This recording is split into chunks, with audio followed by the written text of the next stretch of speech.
Hey folks, I'm Saeed, the Codogrammer, and in this video, we're going to look at Kotlin Infix functions. So let's get straight into it. So here I am inside a Kotlin project in IntelliJ Ultimate, and you can see the Kotlin project files here. I'm just going to minimize that to get it out of the way. Now, infix functions are functions, which we looked at in a previous video, which allow you to call them without the dot and parentheses notation. So let's take a look at some examples. So here we have our first example, which is the add function on the int type, and we use the fun keyword, which we normally use, but we also use the infix keyword to mark it as an infix function. So this extends the int type by adding the add extension function, which takes an int parameter and returns an int. So it takes this, which refers to the int type, and adds x to it and returns the result. So let's have a look at an example of us calling it. So we'll just uncomment this and let's run this.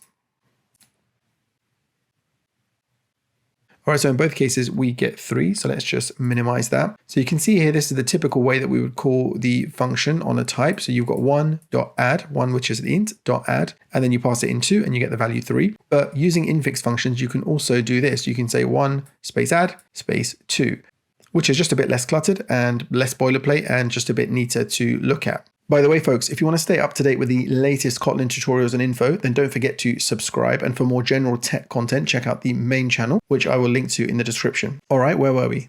So let's have a look at another example. Let's have a look at an example where we're using infix as a member function. So here we have an infix function that's declared inside a class. Therefore, it's a member function. The previous one was an extension function. We were extending int. Here we're adding it to a class. So it's a member function. And we use the infix keyword as we did previously. And the method is also called add. And we declare a parameter int, and it will take the x value and add 1 to it and return the result. All right, so let's have a look at an example of where we're calling this. So I'll just comment out the previous main function.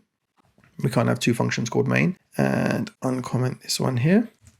All right, so in this instance, we're printing out the result of creating a new instance of A, which is this class here. We call add on it with the value 1, and that should add 1 to 1 and return the result, which is 2. So let's just run that and see if that works. Yeah, and you can see we get the right result. Okay, so now you've seen two examples. One is this example here, which is an extension function, and one is this example here, which is a member function. Okay, and both of these are infix functions. All right, so let's just have a look at another requirement of infix functions. They must only have a single parameter. So let's try and declare another parameter here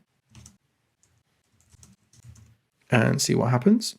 We get an error message saying infix modifier is inapplicable for this function because it must have a single value parameter. Okay, so let's just undo that. Okay, so that's the first example. And in this case, we're looking at an example of a member function. All right, so the other requirement is that the parameter, for example, this one here, must not be a variable number of arguments. It must only be a single argument that takes a single value. And then the other requirement is that the parameter must not have a default value. So you can't declare a default value, for example, that. Again, you'll get an error message, and the error message is should not have varargs or parameters with default values. Okay, so we'll just get rid of that. And they must be member functions or extension functions, which are the two types that we've seen already. Now, other than a member function or extension function, you can just declare a standard function. Let's see what happens when we do that. And note, this is in the file, but it's not inside a class, and it's not extending an existing type, so it's not an extension function. So we get an error message saying infix modifier is not applicable on this function because it must be a member or an extension function. All right, so that pretty much sums up the key points about infix functions. I hope that was useful. Drop me a comment if it was, or if you have any feedback, and don't forget to subscribe. Thank you for watching.